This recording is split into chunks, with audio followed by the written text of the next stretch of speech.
Oke, judul katakanlah materi perkuliahan hari ini adalah atau temanya itu ya pelaporan berkelanjutan, ini sertifikasi dan penghargaan.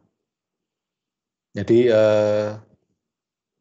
untuk pelaporan berkelanjutan itu selain memang kemudian sudah sifatnya mandatori, sudah harus, tidak lagi voluntary sejak tahun 2018, itu kemudian diperlengkapi atau ditambahkan dengan beberapa sertifikasi yang menjadi syarat selain tentu saja bagaimana pelaporan berkelanjutan itu GRI. Nah, sebenarnya ini ada yang sertifikasi itu sebenarnya kita relatif setahu saya ya teman-teman di teknik industri pasti lebih paham, lebih tahu detail, terutama untuk yang sertifikasi internasional yang namanya ISO 14000. Tapi ya kita mengulang lagi, siapa tahu saling melengkapi ya, perspektifnya bisa kemudian dilengkapi, saya bisa dilengkapi oleh kawan-kawan teknik industri, sedangkan mungkin saya ada perspektif lain yang bisa saya tambahkan. Mungkin kawan-kawan teknik industri akan lebih paham di ISO 14000 urusannya karena dengan EMA, EMS ya, urusannya dengan lingkungan, dengan audit lingkungan juga. Dan mungkin ada perspektif lain yang bisa saya tambahkan di ISO 26000 tentang social responsibility, ya. Nah, sedangkan penghargaan nanti itu ada dua penghargaan yang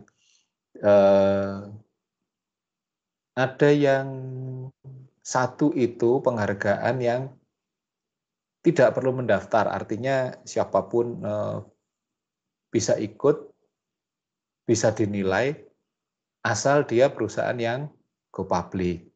Tentu saja ada persyaratan-persyaratan yang diikuti, dan itu ada lembaga, ini menjadi indeks. Ya, karena menjadi indeks, maka otomatis oleh BEI, Bursa Efek itu ya, Bursa Efek Indonesia itu kemudian dibuat penilaiannya. Nah, indeksnya itu adalah indeks tentang sustainable and responsible investment yang bekerja sama, BEI bekerja sama dengan sebuah lembaga non profit itu oleh yang namanya Yayasan Keanekaragaman Hayati yang didirikan oleh Profesor Dr. Emil Salim ya, Menteri Lingkungan Hidup di Indonesia yang pertama. Nah, beliau juga adalah saksi mata dari proses Rio Summit ya. Kalau masih ingat sejarahnya, bagaimana Rio Summit itu yang memunculkan rangkaian pertemuan yang kemudian memunculkan baik itu Millennial Development Goals maupun Sustainable Development Goals. Nah, penghargaannya itu mau nggak mau, karena kalau sudah masuk, karena itu tapi untuk perusahaan go public dan mereka yang ada di pasar modal. Nah, itu yang kemudian jadi faktor utama di pasar modal. Bukan faktor utama, jadi salah satu indeks yang terpercaya di pasar modal untuk perusahaan-perusahaan yang dianggap itu dia melakukan yang namanya green investment, investasi hijau. Nah, itu tentu saja dengan kemudian memenuhi kaidah-kaidah yang dikeluarkan oleh oleh Keanekaragaman Hayati atau Yayasan Kehati.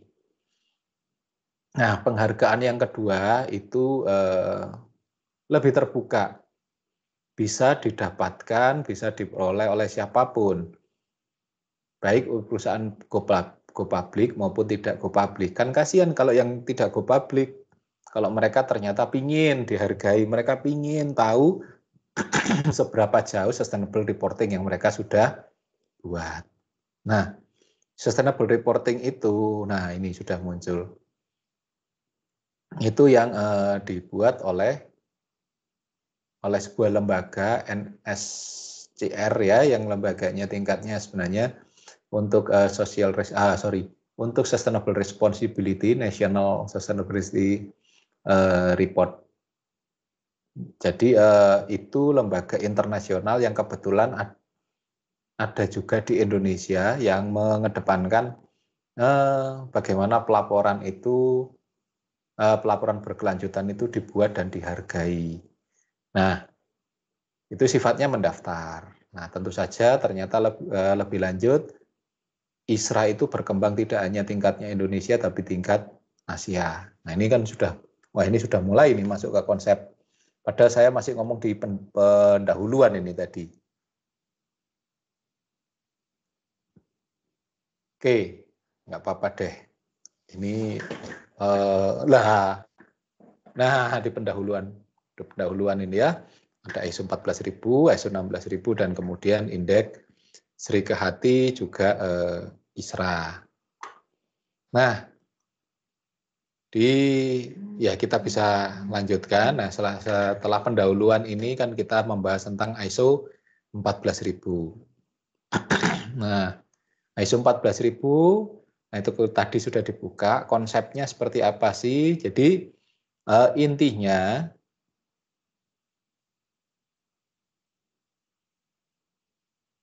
tentang standar manajemen. Bukan hanya sekedar kinerja atau standar dari produk. Bisa dilanjutkan, Mas. Untuk ini setelah 14.000 ini kan ada definisinya. Jadi sebenarnya apa sih tujuan dari ISO 14000? Karena ini bicara tentang standar manajemen, bukan kinerjanya, bukan produknya. Tapi bagaimana perusahaan, khususnya manajemen itu mampu, ini kelewatan ini, jadi masih di definisi ya, masih bercerita bagaimana atau tujuan dari ISO ini sebenarnya lebih kepada bagaimana kinerja lingkungan itu diperhatikan dan menjadi tujuan perusahaan yang terus-menerus. Jadi jadi mindset bahwa kemudian yang namanya tanggung jawab lingkungan itu sudah menjadi bagian perusahaan. Sehingga tidak perlu kita mikirin bagaimana standar dari produk itu bisa ditingkatkan. Karena apa? Kalau mindset kita bahwa kita sadar, perusahaan itu sadar bahwa yang namanya manajemen itu punya perhatian terhadap yang namanya lingkungan, maka otomatis produknya mereka juga akan memperhatikan aspek lingkungan. Demikian pula dalam proses industrialisasinya, proses berproduksinya. Bahkan mulai dari hulunya, sejak dari bahan bakunya pasti mereka perhatian tentang aspek lingkungan. Sehingga semua dalam proses produksinya sampai kemudian menjadi produk, sampai kemudian itu dijual, bahkan sampai waste-nya, sampahnya pun itu berperspektif lingkungan. Sehingga bukan masalah sekedar standar produksinya, bukan masalah kinerjanya, tapi masalah mindset, masalah yang ada di pikiran dari para pengelola perusahaan ya, manajemen itu. Jadi aktivitas perusahaan itu semuanya kemudian, karena ya pasti kita tahu aktivitas industri, aktivitas perusahaan pasti akan berdampak lingkungan. Sehingga kalau mereka peduli, perhatian, maka produk yang dihasilkan, kinerja yang dihasilkan, proses produksi atau ke aktivitasnya pasti juga punya perspektif lingkungan. Jadi bukan sekedar masalah standar produk, bukan masalah kinerja, tapi ini mindset. Nah, kita lihat sebenarnya apa saja mindsetnya. Ya, selanjutnya Mas, setelah ini tujuannya. Jadi kalau setelah yang kita tahu bahwa tujuannya sebenarnya apa? Loh, kok ke bawah, terima kasih sudah. Rupanya loncat-loncat ya. Nah, ini yang bunder-bunder ini. Nah, ini apa sebenarnya? Maka di sini karena ini urusannya dengan mindset, maka tentu saja di dalam aktivitasnya, baik itu manajemen leadership-nya, kepemimpinannya, dan komitmennya itu mengarah kepada ensure, semuanya di situ kan ensure. Meyakinkan diri bahwa EMS, Environmental Management System ini semuanya dilakukan dengan baik. Baik itu apa? Baik untuk mulai dari hulu sampai ke hilir. Jadi mulai dari aktivitas kita merencanakan atau mencari yang namanya bahan baku, proses produksi, bahan baku, masuk kemudian menjadi di dalam proses produksi, bahan setengah jadi, sampai barang jadi, sampai kemudian itu terjual ke pasar, itu semuanya berperspektif lingkungan, memperhatikan aspek lingkungan, kebijakan-kebijakannya, terus kemudian semuanya jadi terintegrasi ke dalam sebuah sistem. Jadi sebuah sistem perusahaan itu. Jadi perusahaan itu semuanya mengedepankan aspek lingkungan. Berarti apa? Tidak kemudian sekedar jargon. Terus kemudian tidak yang kemudian tidak itu hanya sekedar manis di bibir, tapi sudah menjadi perilaku, menjadi keseharian aktivitas bagi lembaga, bagi organisasi, bagi entitas itu. Ya, yang terakhir, kasus terakhir nih, contoh ini sekaligus otokritik ya untuk kita gitu ya. Untuk ini, contohnya yang terakhir itu, Macung masuk di sebagai 100 besar ya, nomor 77. Nomor 77 kampus berwawasan Green Campus ya, kampus hijau, kampus berwawasan lingkungan. Nomor 77 se-Indonesia dan nomor ya masih 860 ya, lumayan gitu, 860 se-Asia. Kayaknya kok jauh kok 860 Pak. Iya, se-Asia ini kalau dihitung-hitung kan kampusnya ada berapa? Nah, di Malang aja sudah 50 lebih gitu ya. Nah, kita nomor 77 se-Indonesia. Nah, di Indonesia jumlah kampusnya sekitar 3.000 sekian gitu ya. Baik itu kampus negeri, kampus swasta, terus kemudian baik itu yang universitas, yang kemudian akademi, institut, sekolah tinggi, sampai politeknik, itu jumlahnya ada 3.000 sekian. Ada 5 macam perguruan tinggi. Nah, kita nomor 77. Majung, kampus Majung. Boleh bangga? Boleh. Tapi bahwa apakah kemudian cikal bakal ini yang dibawa oleh Pak Yuswono sebagai Kaprodi sekarang ya, menjadi Kaprodi Teknik Industri, itu membawa gerakan bahwa kampus ini harusnya menjadi kampus hijau. Apakah semua mindset-nya sudah ke sana? Apakah kemudian dalam kondisi tertentu kita tidak kemudian malah sebenarnya over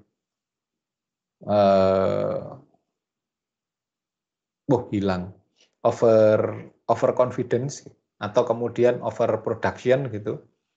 Nah, ya kenyataannya kalau ini kan untungnya kampus ini sepi gitu ya. Kalau lagi pas kuliah gitu kan, nah itu nggak ngerti bagaimana kemudian setelah selesai gitu AC nggak dimatiin, setelah selesai juga LCD nggak dimatiin, ada banyak pemborosan yang itu bisa menjadi perhatian kita bersama. Nah Pak Yus, gerakannya kampus ini kan dari yang kemudian kampusnya di atas gunung, kenapa juga harus pakai AC? Pak Yus mengganti beberapa tempat dengan kipas angin. Nah, itu yang kemudian jadi gerakan. Apakah kemudian ini kita betul-betul nomor 77 itu memang sebagus itu gitu kan? Itu kan menjadi kita berkaca. Ini masalah listrik, masalah energi, bagaimana dengan pemakaian water, pemakaian air, bagaimana dengan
Oke, saya lanjutkan lagi. Tiba-tiba terputus karena ternyata nggak tahu kenapa ini ada dua kelas yang hari ini di perkuliahan minggu ke-14 ini ada 2 Zoom. Tadi itu ternyata saya putus dan masuk ke yang lain yang isinya cuma 3 orang.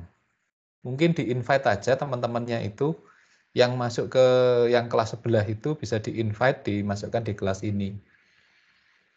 Ada 3 orang ternyata tadi terputus masuk ke sana saya. Oke. Nah, ini yang menjadi kemudian ya saya kembali lagi ke masalah itu tadi. Memberi keyakinan ensure tentang sebenarnya pada komitmen dan kepemimpinan. Jangan-jangan itu hanya Pak Yu saja itu yang punya cita-cita yang ingin kemudian jadi kampus hijau, tapi kemudian tidak didukung oleh kawan-kawan yang lain. Juga itu kawan-kawan dosen, bagaimana dengan mahasiswa, bagaimana dengan staf. Itu yang perlu menjadi perenungan bagi kita gitu ya. Nah, next kita lanjutkan. Selanjutnya, jadi gini ada 6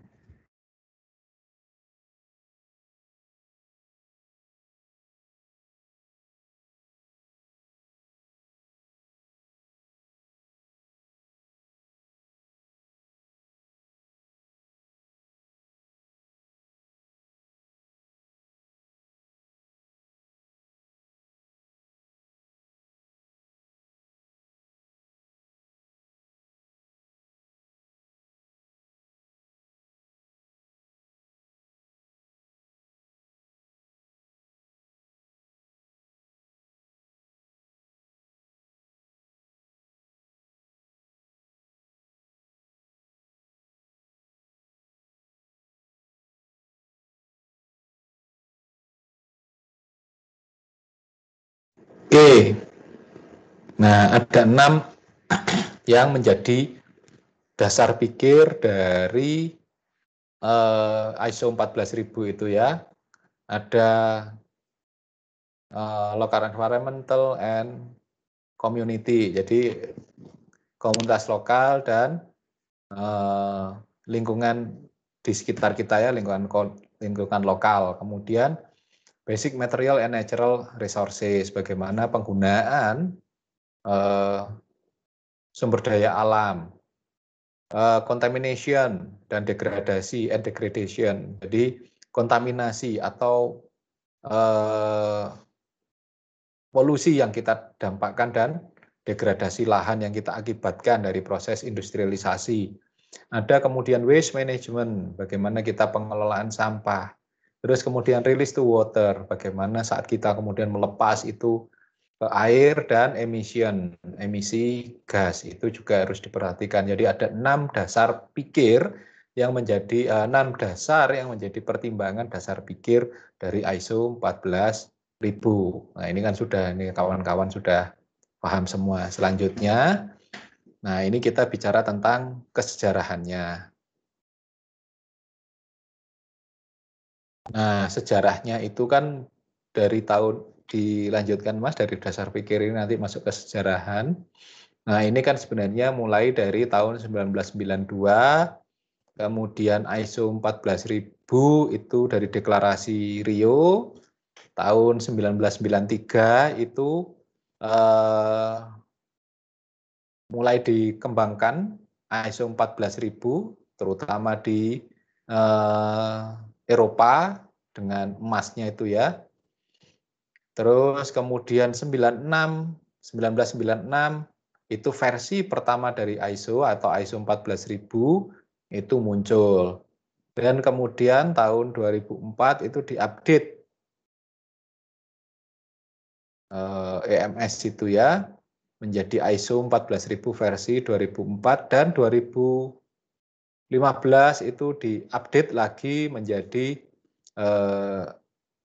ISO EMS Environmental Management System itu yang ISO 2015.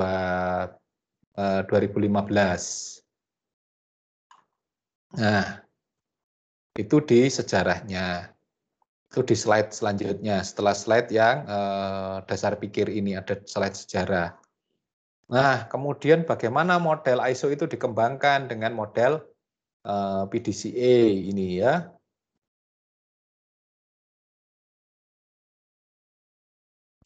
Ini kan sudah kita juga bahas di ISO sebelumnya. Saya yakin juga kalau ngomongin ISO yang ini kayak Nguyai Segoro gitu ya, menggarami laut pada kawan-kawan teknik industri. Karena ini mau nggak mau kan sudah jadi pegangan utama bagi teknik industri. Oke, kalau kemudian setelah itu standarnya seperti apa?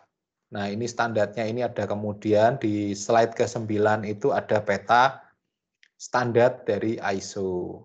Jadi perkembangan ISO dari satu standar ke standar yang lain ya. Jadi dari EMS 14.000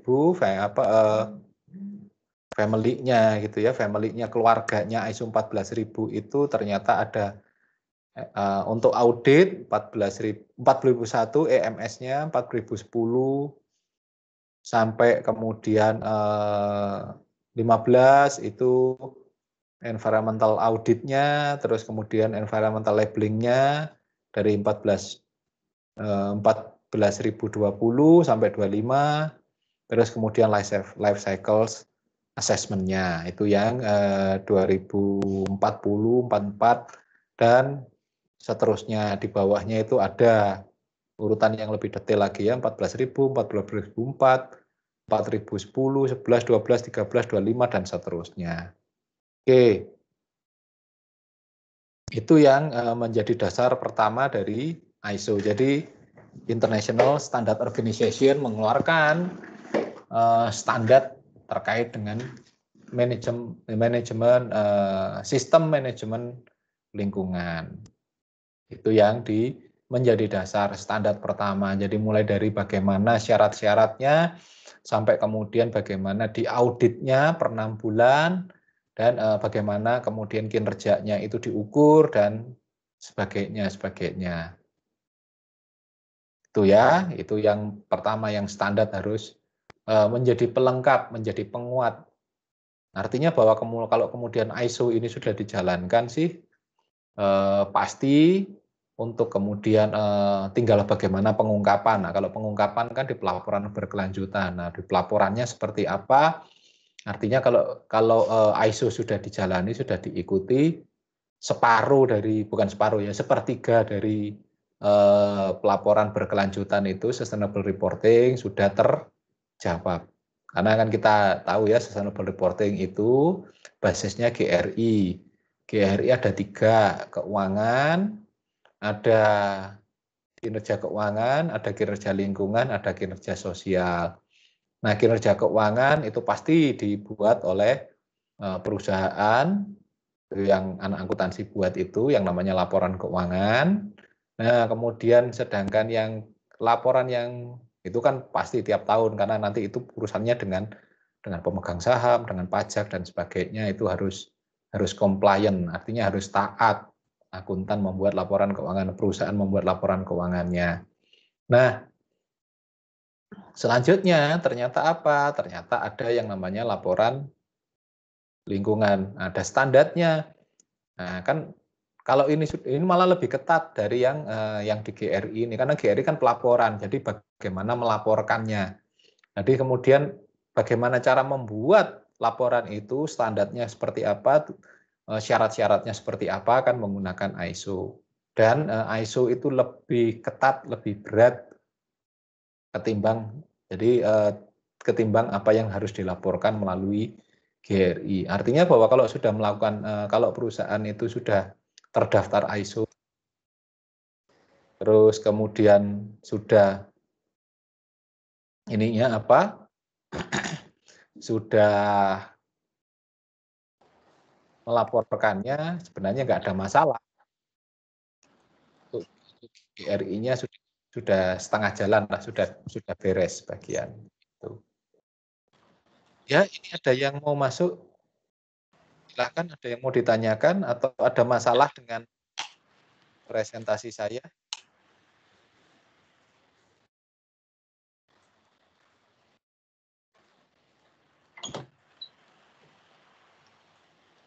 Oh, ada yang mic-nya kebuka.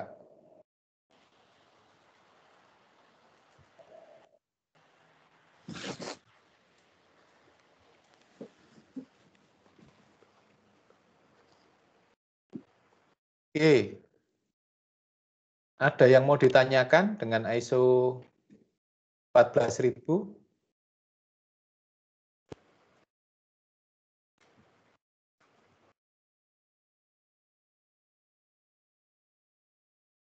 Cek. Suara saya masih bisa didengarkan ya? Masih sudah putus nyambung 2 kali nih. Semoga nggak ada masalah.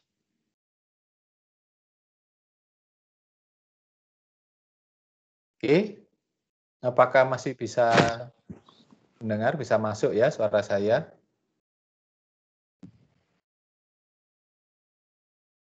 Bisa, Pak. Oh iya, oke. Kita lanjutkan untuk yang tadi kalau nggak salah Arif ya yang pegang presentasi ini. Kita lanjutkan ke ISO 26000. Sudah slide ke yang ke-11. Ini masih nyantol di slide kelima ini.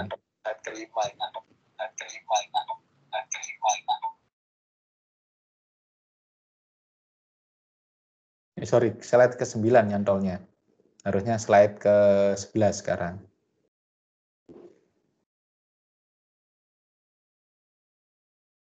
Oke, mungkin masih nyantol, nggak apa-apa. Kalau memang ada kendala di RAM ya, di gadget, nanti mungkin bisa dipelajari. Ya, saya perlahan terus maju ke ISO 26000. Nah, ISO 26000 ini ISO untuk social responsibility. Jadi apa? Jadi aspek kalau kemudian kita menggunakan pendekatan triple bottom line, people, planet, and profit. Jadi yang pertama yang katakanlah kalau ini saya balik gitu ya, laporan keuangan laporan pertanggungjawab, laporan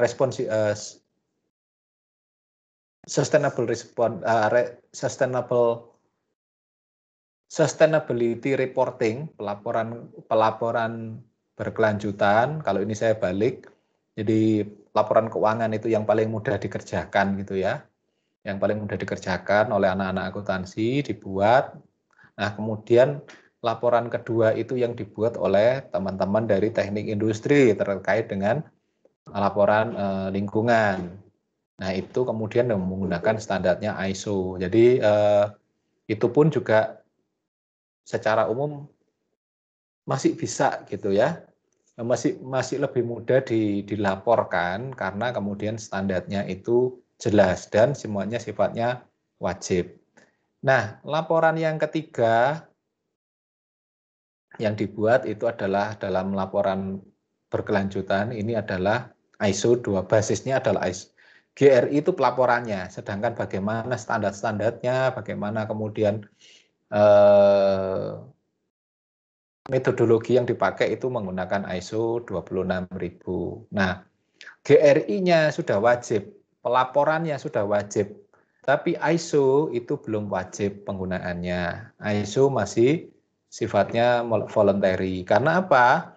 Karena kalau diwajibkan akan ada beberapa kesulitan. Jadi antar satu tempat dengan tempat lain karena beda budaya organisasinya, beda budaya masyarakat setempatnya, beda kemudian orientasi perusahaannya, itu juga akan sulit bagaimana dibuat standarnya, sehingga makanya sifatnya voluntary. Jadi panduan umumnya saja, sedangkan detail-detailnya nanti diserahkan ke masing-masing perusahaan. Tapi bukan berarti ini bisa diabaikan, karena apa? Harus dilaporkan juga, karena yang sustainable reporting itu sekarang sifatnya sudah mandatori, sudah wajib dilaporkan. Yang laporan keuangan itu wajib sudah lama, laporan lingkungan sudah wajib juga, dan kemudian laporan sosial ini juga sudah wajib. Tiga-tiganya yang membentuk sustainability reporting, laporan berkelanjutan. Tapi khusus untuk standar yang dipergunakan untuk di kinerja sosial, ISO 26000 itu sifatnya memang masih voluntary. Jadi hanya kaidah umum. Detailnya seperti apa diserahkan ke masing-masing perusahaan. Nah, sama sebenarnya dengan ISO 14000. Jadi ada reason, ada alasan kenapa ISO 26000 ini penting. Karena apa? Karena dia mencakup urusan yang terkait menjamin, ensure, menjamin bahwa masalah human right, masalah hak asasi termasuk hak karyawan, hak pekerja itu diperhatikan. Termasuk lingkungan sekitar. Tidak membuang limbah itu kan berarti kita kan juga menjaga haknya orang lain untuk kemudian hidup dengan layak juga. Terus kemudian kita tidak, produk kita ternyata tidak yang produk kita itu produk baik, yang tidak kemudian mengandung waste yang meracuni, yang kemudian itu terurai dengan baik di alam, itu juga adalah hak. Hak pada siapa? Hak pada konsumen yang lebih jauh, bahkan hak pada masyarakat pada umumnya. Hak itu yang kita jaga untuk berkehidupan dan berpenghidupan dengan baik. Apalagi ada yang namanya labor practices. Bagaimana kemudian bukan hanya hak normatif karyawan, tapi juga hak-hak occupational safety and health. Jadi bagaimana tentang keselamatan kerja itu juga harus diperhatikan. Jadi kita pekerja itu tidak kemudian dibiarkan begitu saja, karepmu wis, terserah kamu. Kalau kamu kecelakaan, kamu mati, itu kan urusanmu. Tidak seperti itu. Itu juga menjadi perhatian. Itu isu yang kedua. Isu yang ketiga adalah fair operating practices. Operasional yang fair, operasional yang adil. Adil itu apa? Kalau bisa diterjemahkan dalam aktivitas operasional itu yang wajar dan layak. Operasional yang wajar dan layak. Yang itu kemudian bukan hanya aman, tapi nyaman, tapi juga memberikan bagi pekerja itu sesuatu yang nyaman. Nah, contohnya apa? Contoh yang paling gampang. Contohnya apa? Peralatan, tempat lain sebagainya itu yang ergonomis. Jadi ergonomis itu bagian dari fair operating practices. Jangan kemudian orang dibuat itu tidak nyaman dalam bekerja, bukan tidak aman lagi, tapi tidak nyaman. Akhirnya bekerjanya juga tidak optimal. Nah, ergonomi itu adalah salah satu cara untuk membuat yang namanya operasional itu wajar dan layak, serta tujuannya untuk nyaman bagi karyawan. Kemudian apa? Community involvement and development. Ada aktivitas pemberdayaan masyarakat yang dilakukan oleh perusahaan. Komunitas, baik komunitas yang ada di dalam perusahaan, di sekitar perusahaan, sampai masyarakat pada umumnya. Yang contohnya gampang apa?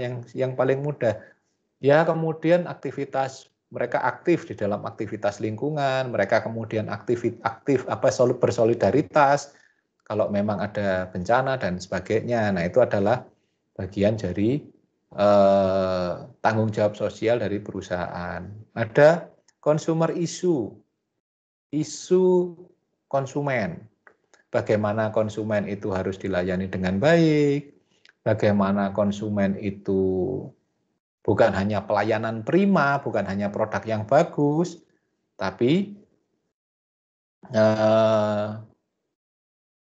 produk itu degradable, tidak kemudian waste, tidak kemudian customer itu membeli lebih mahal, membeli sampahnya gitu ya, atau katakanlah lebih mahal dalam mengelola sampahnya, biaya yang dikeluarkan untuk kemudian beraktivitas itu lebih banyak mengelola sampahnya ketimbang manfaat dari produknya itu sendiri. Nah, itu menjadi isu.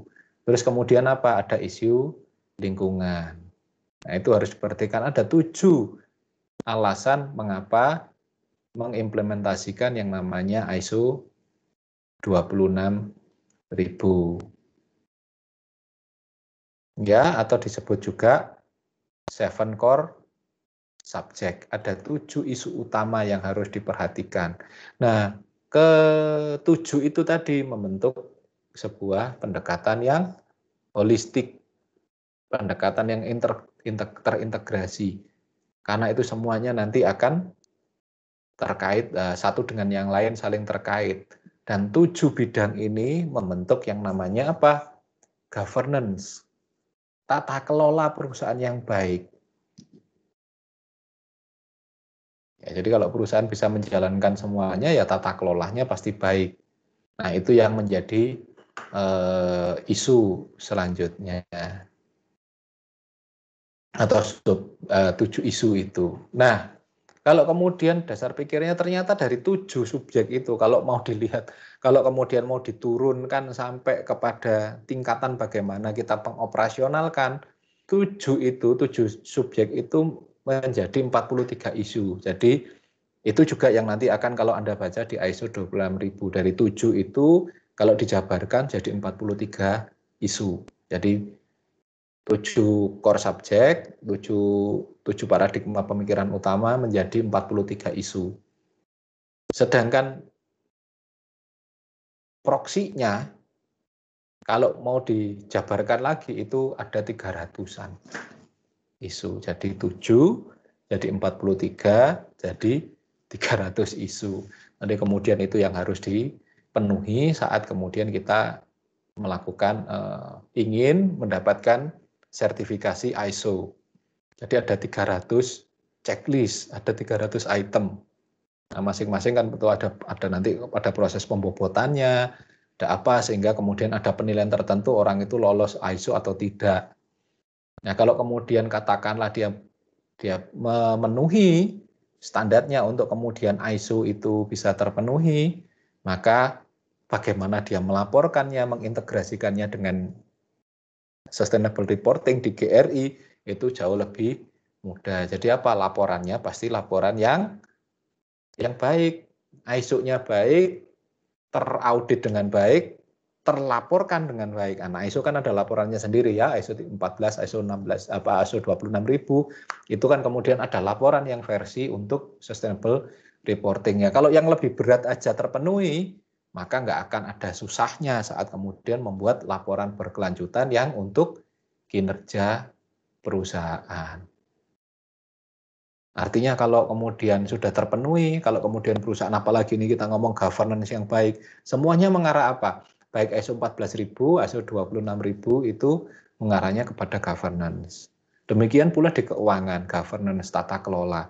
Kalau perusahaan sudah bisa menjalankan good corporate governance dengan baik, baik itu di lingkungan, keuangan, maupun di sosial, semuanya, ya pasti aman dong. SR-nya, sustainable reporting-nya pasti baik. Nah, kemudian tinggal bagaimana membuat sustainable reporting itu terlaporkan dengan baik dan kemudian kita tinggal enaknya omong tinggal kemudian mendapatkan penghargaan-penghargaan yang ingin kita capai. Tapi bukan untuk mencari penghargaan tujuannya kita memenuhi ISO 14000, tapi lebih kepada mindset, pola pikir kita yang memang mengedepankan aspek, bukan hanya aspek keuangan, aspek bisnis, tapi juga ada aspek sosial dan ada aspek lingkungan yang menjadi pola pikir, yang menjadi dasar pikir kita dalam berusaha, dalam berbisnis, dalam berindustri.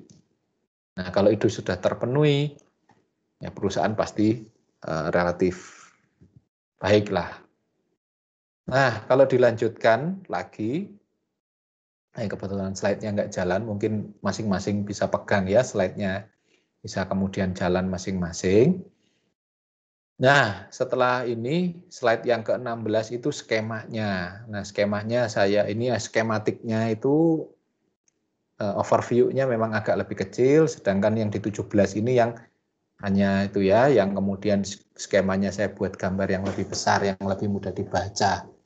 Ada scope itu terjadi untuk kaos 1, kaos 2, dan sebagainya ya, untuk 7 aspek, untuk 7 isu yang ada di atas itu. tentang governance, tentang bagaimana term of definition, terus kemudian understanding tentang social responsibility, terus kemudian prinsip-prinsip yang dipakai, ya ada accountability, transparansi, ethical behavior. Nah ini kan kaitannya dengan apa? Kaitannya dengan governance, tata kelola tadi. Ada cause atau penyebab yang kelima, ada fundamental practices of social responsibility. Terus kemudian untuk cause ke-6 atau tentang core subject ke-6 itu ada organizational governance, itu ada human rights, labor, environmental, and so on yang terdiri dari 7 tadi yang menjadi dasar pikir yang kita sudah pelajari di depan tadi. Dan kemudian integrating social through organization. Nah itu bagaimana kemudian itu mindset dan daya pikir itu kita memang kemudian pakai sebagai dasar pikir untuk kemudian menjalankan standar-standar yang ada kita lakukan. Nah ini standarnya ini ya, core subjeknya 1, 2, 3, 4, 5, 6, 7 ini yang kemudian isunya apa aja. Nah ini kan yang saya ceritakan tadi, core-nya ada 7, isunya kemudian jadi 30 berapa tadi, saya kok lupa sendiri, menjadi 43. Nah, menjadi 43 isu. Dan kemudian kalau dipecah lagi menjadi 300 parameter atau 300 indikator. Susah ya kalau mau berjalan dengan baik dan benar perusahaan itu. Nah, di bagian terakhir dari ISO 14000 ini kita lihat bagaimana contoh implementasi yang sudah dilakukan oleh Semen Indonesia. Walaupun dia industri ekstraktif, dia perhatian memang kepada aspek-aspek keberlanjutan ini.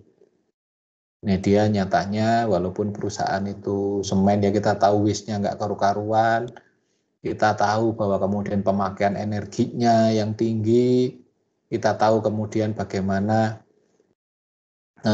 melakukan perusakan dalam tanda petik ya, untuk bahan baku dia harus ekstraktif gitu ya, dia berusaha untuk kemudian memenuhi konsep dari ISO 26000 yang dia masukkan di dalam aktivitas CSR-nya. Artinya bahwa perusahaan memang kemudian punya komitmen untuk melakukan perbaikan lingkungan, perbaikan sosial dari dampak, atau kemudian bukan perbaikan ya, dia mereka lebih memperkecil dampak dari aktivitas industrinya yang ekstraktif. Jadi ya akibatnya, jadi enaknya omong itu manfaatnya sama mudaratnya itu dibuat seimbang lah, manfaatnya lebih besar, mudaratnya yang dia kemudian perkecil dengan dampak lingkungan dan dampak sosial yang tidak terlalu parah gitu ya. Nah itu kita lihat contoh-contohnya. Kalau nggak salah 2 minggu yang lalu juga sudah saya munculkan. Nah ini begitu lebih kompleksnya ISO 26000. Karena apa? Berurusan dengan orang, berurusan dengan perilaku. Ya sedikit lebih mudah ketimbang, sedikit lebih sulit ketimbang aspek lingkungan yang dalam tanda petik lebih banyak berhadapan dengan benda mati. Nah kalau ini kan banyak berhadapan dengan benda hidup yang kemudian masing-masing itu punya perilaku dan kebiasaannya masing-masing. Bagaimana dikelola, dimanage. Nah itu 2 aspek penting yang kemudian menjadi dasar dari sustainable reporting. Ada alam, ada sosial. Tinggal bagaimana aspek operasional. Nah, aspek operasional itu yang dikerjakan oleh kawan-kawan akuntansi, bagaimana membuat laporan keuangannya, kinerja perusahaan. Jadi pertanggungjawaban dan kinerja keuangan perusahaan. Oke, sampai di sini ada pertanyaan?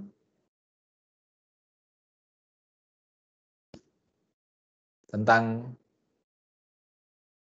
ISO 14.000 dan 26.000?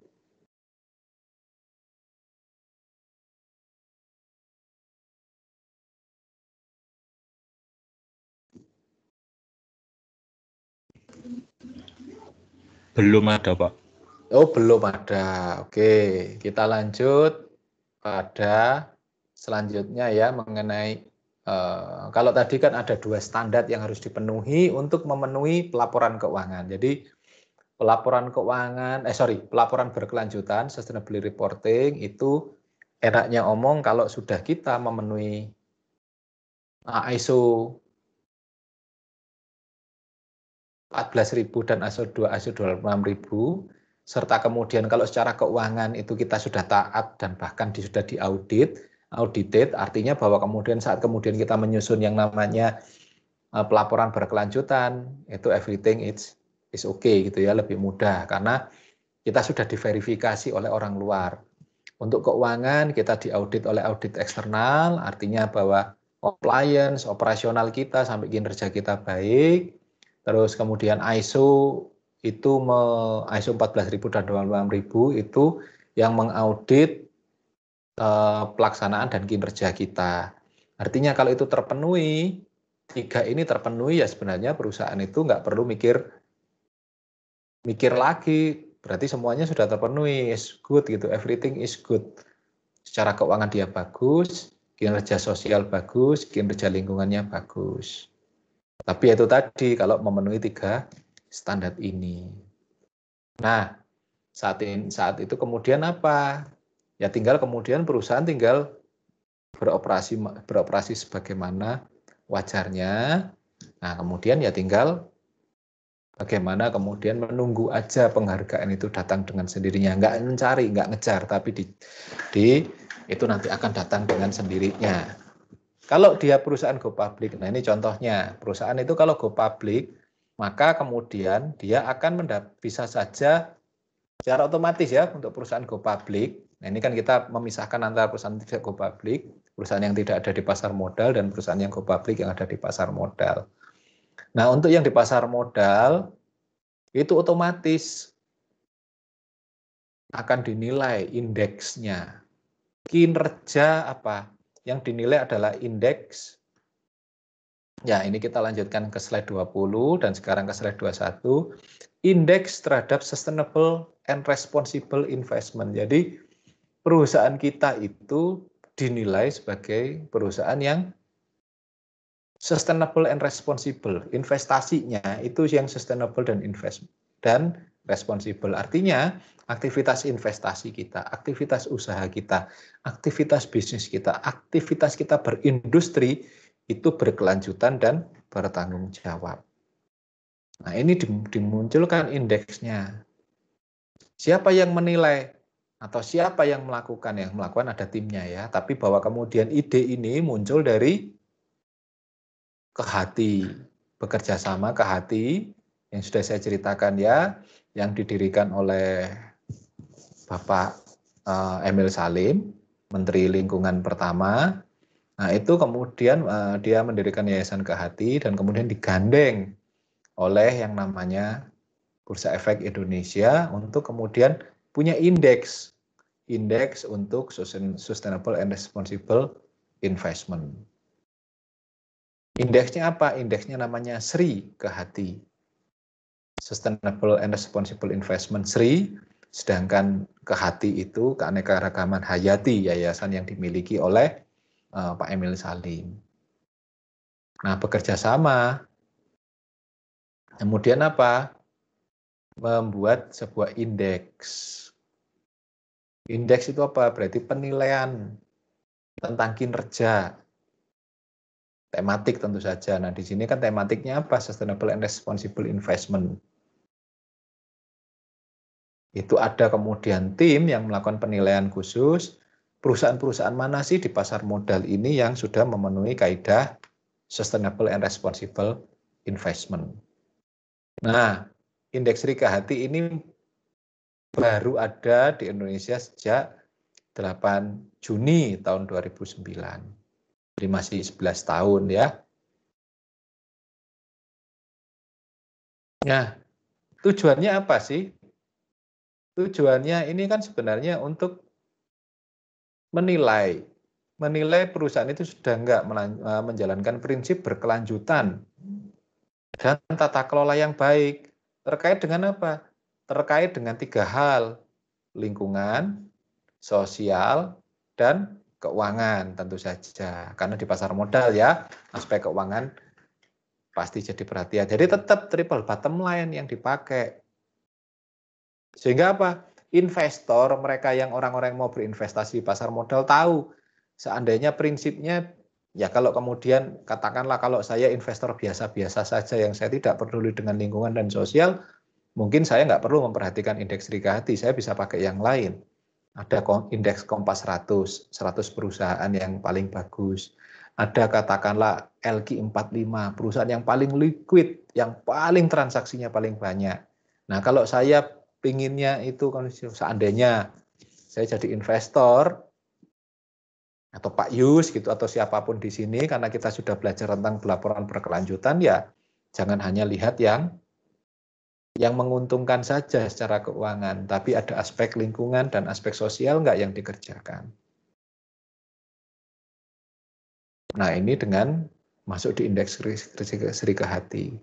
Karena apa? Dia menggunakan Green Index.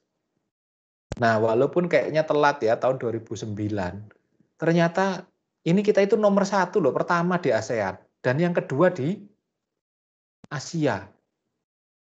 Jadi ternyata selamban-lambannya Indonesia itu ternyata negara lain itu masih nggak perhatian juga gitu ya. Kita pertama di ASEAN dan kedua di Asia. Bayangin tahun 2009, artinya bahwa ya memang masih banyak yang belum perhatian terhadap aspek sosial dan lingkungan ini. Tujuannya apa? Ya tujuannya supaya membawa perubahan. Tidak kemudian bisnis yang sekedar bisnis, tapi tidak kemudian bisnis with value, bisnis with heart. Makanya kemudian ada indeks Riga-Hati ini. Itu tujuannya. Nah dasar pikirnya apa? Karena mereka sebenarnya mengacu pada Sustainable Stock Exchange Initiative. Bagaimana itu yang diinisiasi oleh PBB, bahwa kemudian yang namanya pasar modal pun harus perhatian. Nah, ini yang harus diperhatikan. Dan perhatiannya itu pada apa? Environmental, social, and governance. Nah, kalau ketiganya ini aspek 3 ini lingkungan, sosial, dan tata kelola serta keuangan ini terperhatikan, ya perusahaan pasti akan berjalan dengan baik sebagaimana mestinya. Salah satunya apa? Yaitu tadi yang saya ceritakan, governance, taat, tata kelolanya sudah bagus. Baik di keuangan, dia diaudited oleh akuntan publik, terus kemudian audit yang lain untuk audit sosial, dia menggunakan ISO 26000, terus kemudian sertifikasi dan ISO 14000 untuk aspek lingkungan. Nah kalau punya tiga-tiganya, sebenarnya perusahaan tidak perlu khawatir, karena mereka sudah punya 3 senjata yang sudah terverifikasi oleh pihak eksternal. Nah, bagaimana indeks Riga-Hati itu?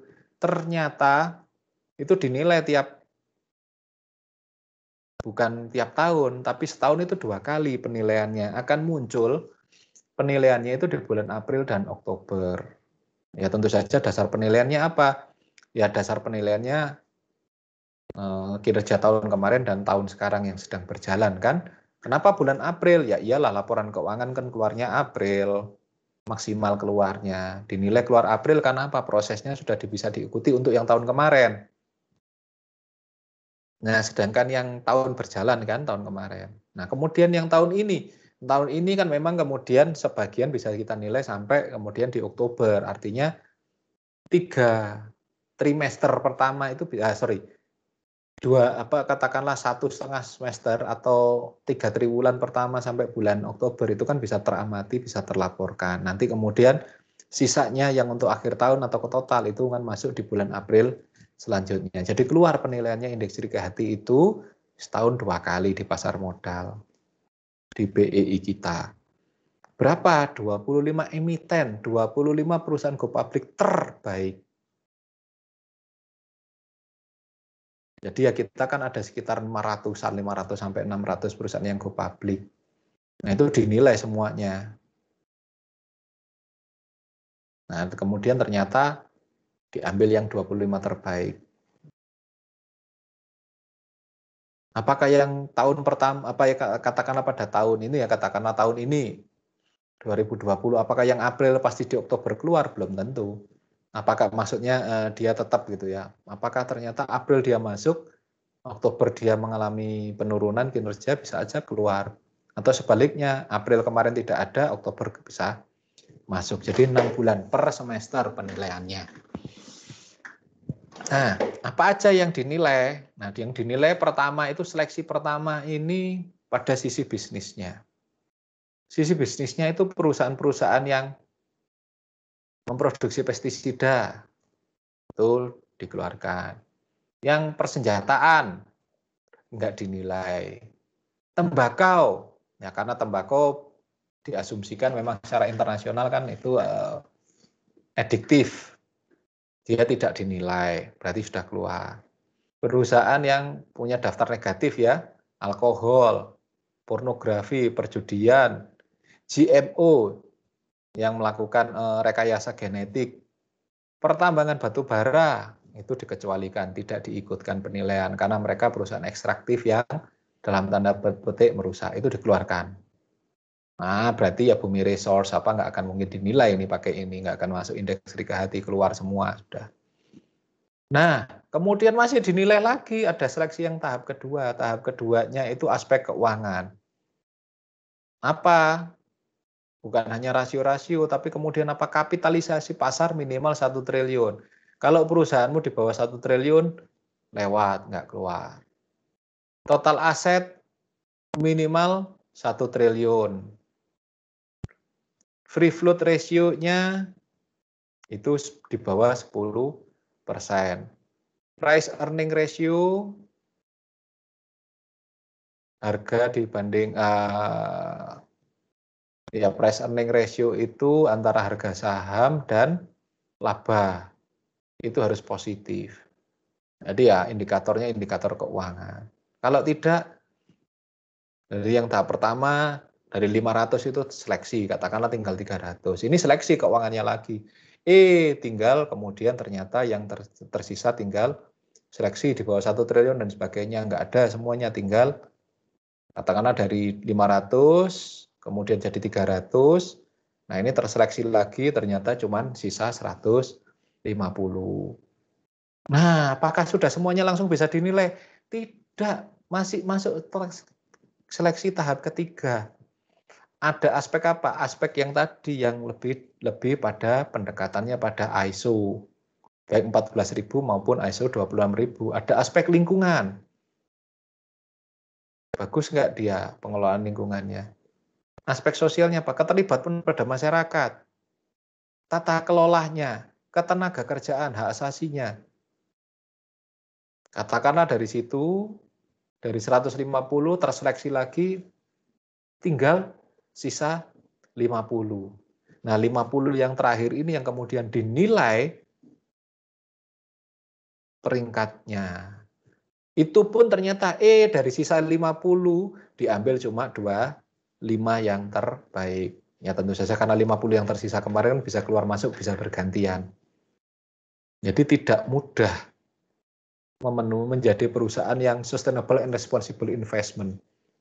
Perusahaan yang punya tanggung jawab baik secara sosial, alam, lingkungan maupun keuangan.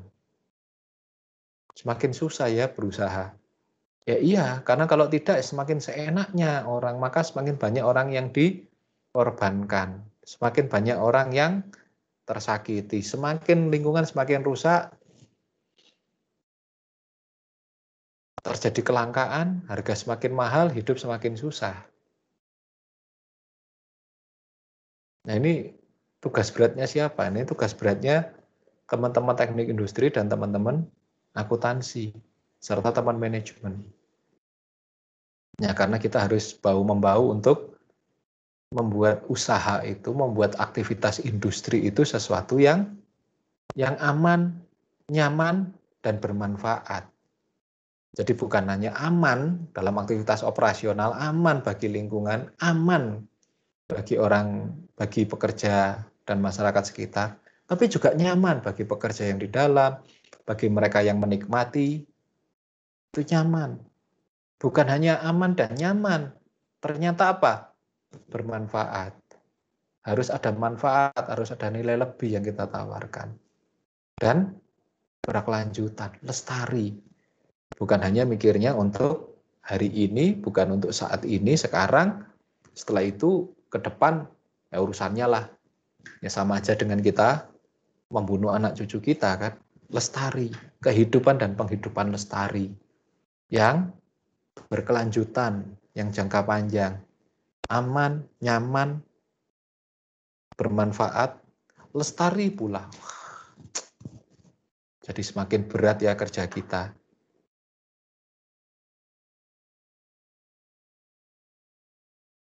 Nah, itu yang harus dipenuhi. Hasilnya apa? Hasilnya ternyata dalam IHSG itu kontribusi dari perusahaan yang memperoleh indeks Rika Hati itu 10%. 10% artinya apa? Ada orang yang mau, ada 10% yang di pasar modal, itu yang mau membayar untuk investasi pada mereka yang indeks Rikatinya bagus. Ada orang-orang yang mau kok berinvestasi di bidang itu, walaupun nggak banyak ya. Dari ini kan ternyata apa? Nilainya itu yang beraktivitas, yang mereka memperhatikan indeks Rikati, itu 10% dari seluruh pelaku pasar modal. Yang belum banyak, tapi bahwa kemudian yang perhatian itu semakin banyak. Tahun 2009 mulai, tahun 2014 untuk untuk menggiatkan orang mau beraktivitas itu, 2014 itu ada penghargaan yang namanya Indeks Rika Hati Award. Supaya orang terdorong untuk melakukan aktivitas yang berkelanjutan. Memenuhi apa? Sustainable reporting. Karena apa? Masih voluntary saat itu ya. Sejak tahun 2007 itu voluntary. Kecuali ada perusahaan yang memang diharuskan. Ya, kita tahu, ingat kemarin kita sebelum ini perusahaan yang diharuskan itu BUMN, perusahaan yang ekstraktif, tambang dan sebagainya, serta perusahaan manufaktur yang berdampak lingkungan. Itu kemudian berkembang, 2014 dikasih lagi penghargaannya. Tapi kemudian itu menjadi dipercepat lagi karena memang ada kebutuhan, padahal itu secara internasional didorong dengan MDGs, didorong dengan SDGs. Ternyata kemudian sekarang berkembang lagi bahwa itu harus lebih meningkat lagi. Laporan itu tidak hanya voluntary. Sejak tahun 2018 di Indonesia yang namanya pelaporan berkelanjutan SR itu menjadi sifatnya mandatori. Artinya mereka yang membuat laporan di tahun 2019 dan 2020 ini harus melaporkannya dengan GRI. Enaknya omong jadi lebih berat. Tapi enaknya omong kita kan jadi lebih mudah ya karena harus. Kita kalau bekerja itu di perusahaan yang kemudian harus itu kan enak. Ya secara lebih gampangnya itu bukan secara gampangnya ya. Enaknya juga pekerjaan kita jauh lebih tebel lah. Kalau saat kemudian awal-awal kita membuat laporan keuangan ya, orang akuntansi katakanlah khususnya itu laporan keuangan itu 10-15 Pol 20 halaman sudah selesai. Yang agak panjang kan catatan atas laporan keuangannya. Ini perspektif akuntansinya ya. Terus kemudian menjadi annual report, laporan tahunan yang harus memasukkan apa? Prediksi-prediksi ke depan. Maka kebetulan bidang ilmu saya kepakai gitu ya. Yang namanya analisis laporan keuangan harus dibuat. Jadi laporan keuangan tidak sekedar dibuat analisis-analisisnya. Ada analisis tren, ada analisis rasio, ada banyak ya. Ada EVA, NVA, dan sebagainya. Itu yang kemudian dibuat. Dari laporan keuangan itu menjadi prospektus, annual report, laporan tahunan yang tebelnya itu jadi 150 sampai 200 halaman. Itu tiap tahun itu harus dibuat oleh anak akuntansi. Nah sekarang adanya sustainable reporting, itu harus memasukkan aspek sosial dan lingkungan. GRI, apalagi kalau kemudian untuk memenuhi GRI itu kita memakai kaidahnya ISO. Laporannya jadi lebih tebal lagi, 400-an halaman. Jadi anak akuntansi pekerjaannya menjadi semakin berat. Tapi ya banyak yang bantu juga ya, anak-anak teknik industri kan membantu beraktivitas. Tapi yang lebih berat ini sebenarnya dari sisi anak teknik industri memberikan keyakinan, ensure pada pelaku, pada manajemen. Demikian pula anak akuntansinya harus meng-ensure, memberi keyakinan bahwa perusahaan harus berjalan dengan tata kelola yang baik. Nah itu kan kemudian keputusan akhirnya ada pada, bukan keputusan akhirnya, itu pada manajemen. Bagaimana manajemen mau merubah konsepnya menjadi berkelanjutan. Naik lagi, ujungnya kan kepada para pemegang saham. Mau nggak pemegang saham, investor itu peduli terhadap yang namanya berkelanjutan. Nah, kalau melihat laporan terakhir tahun 2014 yang sekarang belum keluar, saya belum tahu berapa yang 2017 saya ada. Maaf, 2014 itu cuma 10% orang-orang yang mau berinvestasi. Ya, artinya dari 110 orang sudah mau, sudah lebih baik.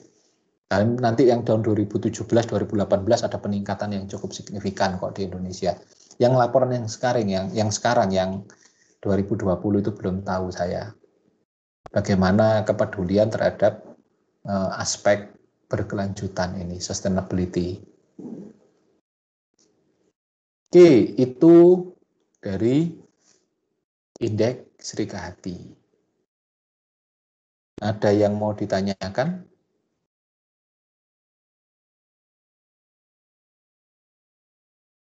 Kalau belum, kita masuk pada bagian terakhir. Nah, bagian terakhir ini itu awal mulanya. Awal mula ceritanya itu namanya ISRA. Indonesia Sustainability Reporting Award.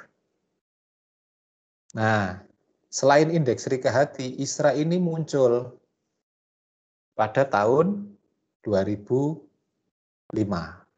Jadi hampir bersamaan lah. Malah duluan ISRA gitu ya.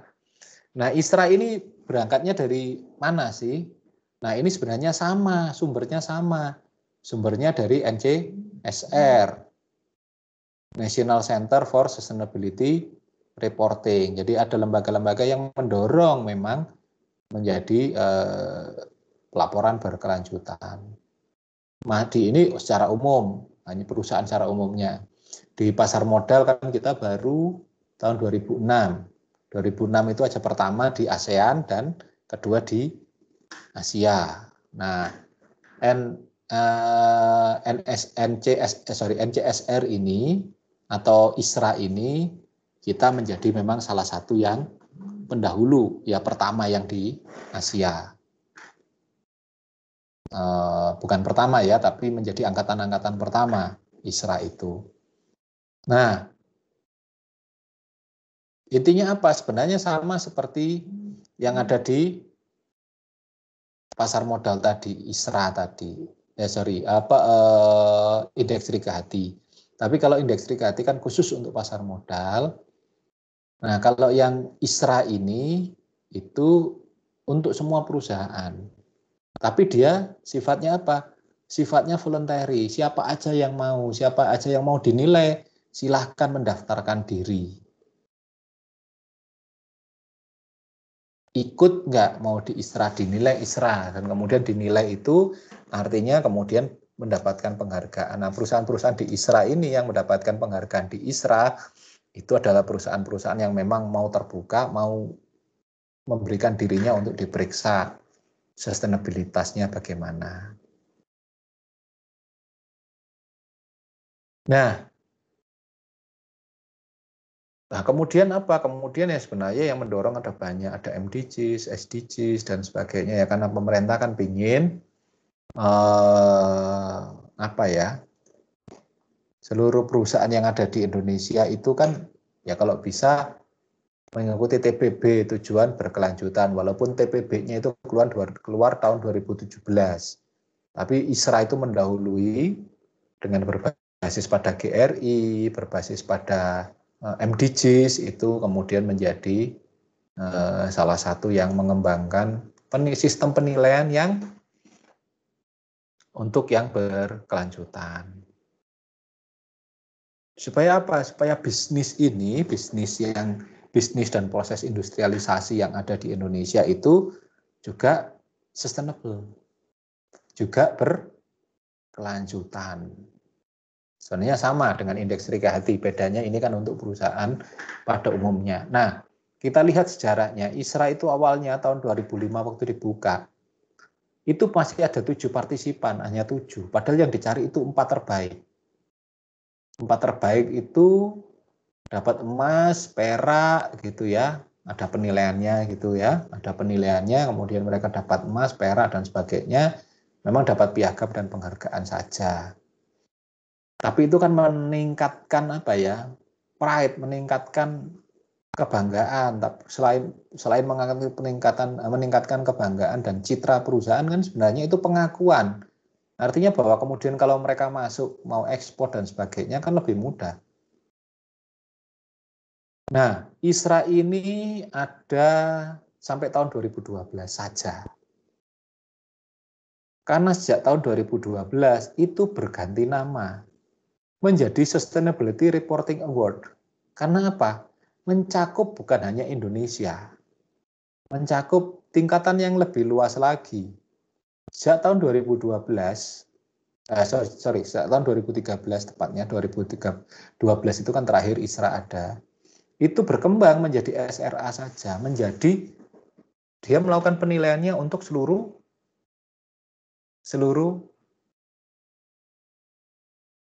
perusahaan yang lebih complicated gitu ya. Dan ternyata apa? Lumayan ada peningkatan dari yang asalnya itu 7, 10, meningkat di akhir 30, saat kemudian ini dibuka untuk umum, meningkat menjadi 60-an perusahaan, 50 perusahaan di tahun 2017 yang mengikuti SRA ini, Sustainability Reporting Award. 2018 meningkat menjadi 56 partisipan. Ini semua dalam kondisi masih voluntary semua loh. Nah, kenapa laporan terakhir saya bisa cuma dapatnya 2018, 2019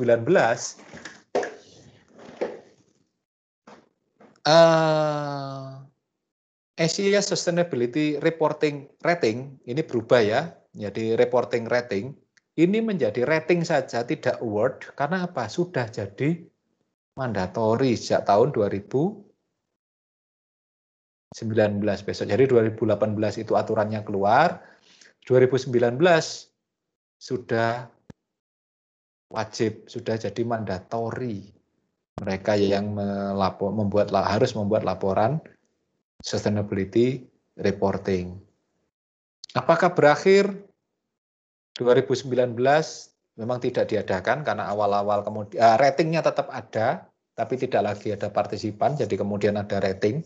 Jadi semua perusahaan dipersilahkan mendaftar, terus kemudian berkembang juga, sektornya juga diperluas. Kalau kemarin kan satu untuk seluruh perusahaan, kalau sekarang diperluas, ada sektor ini, sektor ini, sektor ini, jadi menjadi beberapa sektor, tapi kemudian di rating saja, tidak mendapatkan award, tidak mendapatkan prestasi. Tapi yang masuk rating tetap seperti mendapatkan award. Tidak dapat awardnya, tidak dapat sertifikatnya, tapi dalam mereka karena masuk rating, ini juga 1 tahun. Ini kalau bedanya kalau indeks ri ke hati itu 6 bulan, kalau SRA atau ISRA kemudian menjadi SRA itu menjadikan ASSR ini tiap tahun. Jadi hanya 1 tahun sekali saja yang dimunculkan ratingnya berapa. Dan rating itu berlaku untuk 1 tahun perusahaan itu. Jadi menjadi rating, tidak lagi menjadi award. Tapi bahwa kemudian mereka yang terrating, masuk rating 10 besar terbaik, itu tetap aja masih menjadi perusahaan-perusahaan yang terpercaya. Karena apa? Tata kelolanya mereka pasti baik, mindset mereka terhadap lingkungan baik, mindset mereka terhadap sosial juga baik, lebih-lebih pada aspek keuangannya pasti juga baik. Itu ya. Jadi begitu intinya, bahwa kemudian sampai perlu penghargaan, sampai perlu award, tapi karena sekarang bukan lagi mandatory, bukan lagi voluntary, karena mandatory, maka sekarang tidak perlu diberi award tapi rating. Kalau indeks, karena indeks itu berubah terus, masih ada yang di pasar modal, indeks ri ke hati masih jalan sampai hari ini, bahkan menjadi salah satu indeks utama gitu ya, yang posisinya sekarang sudah sekitar investor itu yang perhatian pada sustainable reporting itu sudah meningkat jadi ke 30-an%. Tuh. Nah, kira-kira itu gambaran perkembangan sustainability reporting ini. Gitu. Oke, itu gambaran perkembangan sustainability reporting ya, dari landasan hukum, landasan teorinya, kemudian bagaimana laporan keuangan itu dibuat, bagaimana prakteknya, sampai kemudian penghargaan-penghargaan yang dikeluarkan, atau katakanlah sertifikasi dan penghargaan yang dikeluarkan saat ini untuk mensupport atau mendorong sustainability pada umumnya, yang kemudian munculnya kalau dalam bidang perusahaan itu, baik secara keuangan maupun secara operasional, baik itu katakanlah orang akuntansi maupun teknik industri, itu pada sustainability reporting. Itu. Jadi ya seperti anak akuntansi nggak bisa mengabaikan masalah aspek, mereka juga harus belajar aspek bagaimana sih membuat laporan untuk aspek sosial dan aspek lingkungan. Demikian pula anak teknik industri nggak hanya ngomong lingkungan, tapi juga ngomong belajar aspek sosialnya, bukan hanya EMA, EMS, tapi juga ngomong social responsibility sampai ngomong corporate responsibility. Itu yang menjadi perhatian kita bersama ya, jadi ya keberlanjutan itu jadi penting banget, baik itu keberlanjutan untuk alam, baik itu untuk sosial masyarakat maupun bagi entitas atau perusahaan itu sendiri. Kira-kira begitu yang bisa saya sampaikan. Mungkin ada yang didiskusikan atau ada yang ditanyakan.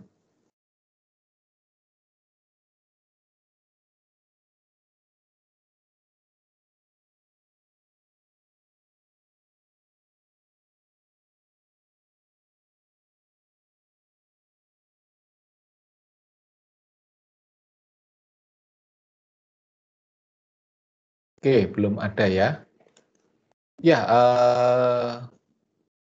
kalau belum ada, ya sapertinya materi yang saya sampaikan sudah lengkap, seperti yang saya sampaikan di ini ya, RPS, rencana perkuliahan untuk semester ini bagi sustainability reporting khususnya, dan secara umum ini ke prekayasaan berkelanjutan ya. Oke, di akhir perkuliahan ini, masalah penugasan dan sebagainya saya ngikut dengan Pak Yus, jadi penilaiannya juga nanti akan ada di Pak Yus. Saya ngikut saja karena kemarin sudah dimunculkan juga ya penilaiannya. Untuk seperti apa kuis besar atau nanti di UAS. Kalau saya diskusi sama Pak Yus, kemarin kan separuh perkuliahan itu urusannya dengan proposal dan sebagainya, nanti jadi itu bisa menjadi kuis besar, sedangkan bagaimana nanti penyempurnaan Anda di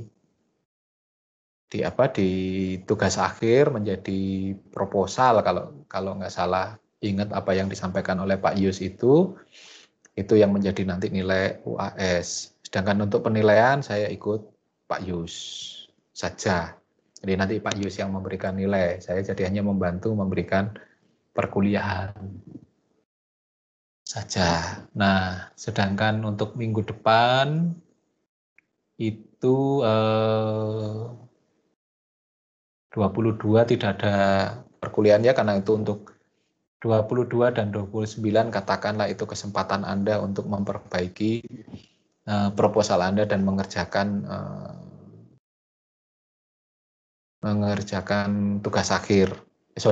Tugas akhir. UAS ya, ujian akhir.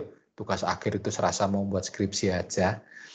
Ya, tapi kalau ada yang lain, kalau ada seandainya ada pertanyaan, ada diskusi dan sebagainya, Anda bisa kontak ke saya secara langsung, bisa juga kalau nggak tahu nomor kontak saya dan sebagainya lewat Pak Yus, atau yang sebenarnya sudah ada cukup relasinya, cukup baik dengan ya beberapa kali ikut aktivitas bersama dengan saya, itu si Edo, bisa nanti lewat bantuannya Edo kalau ingin menghubungi saya, apakah bertanya tentang permasalahan kuliah ini, permasalahan apakah kemudian dengan pengerjaan tugas akhir, atau kalaupun ada yang berkeinginan untuk kemudian PKL.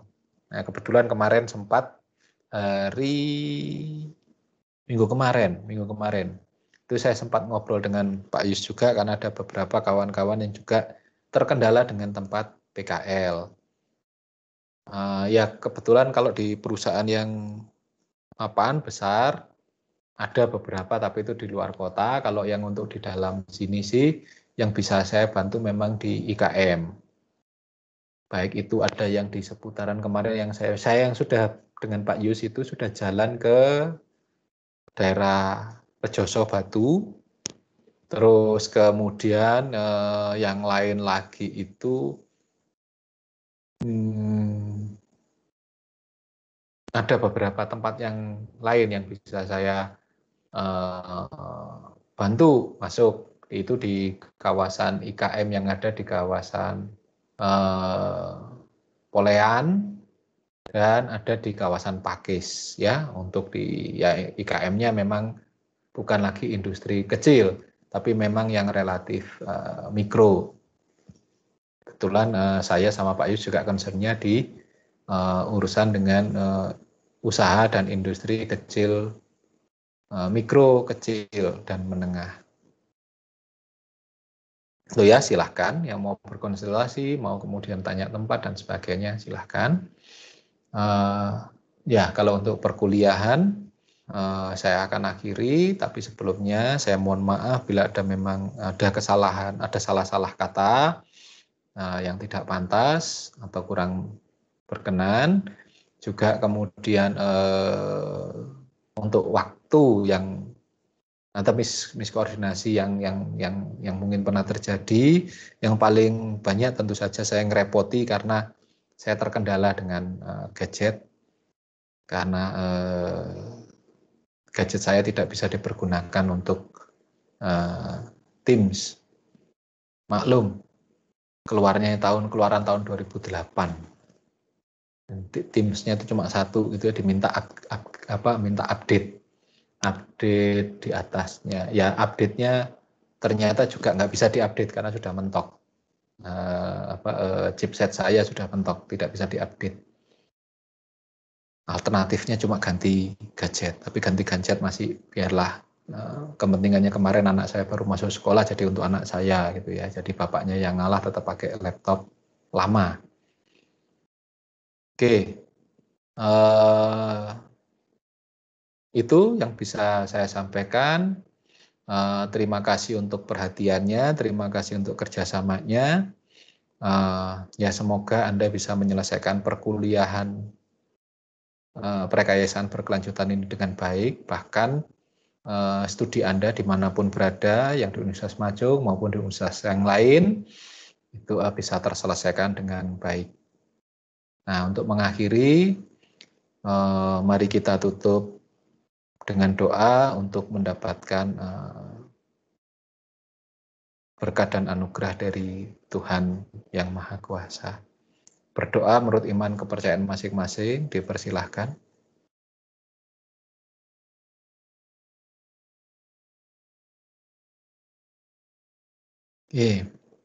Terima kasih untuk kawan-kawan semua. Selamat sore, sampai ketemu lagi di lain kesempatan.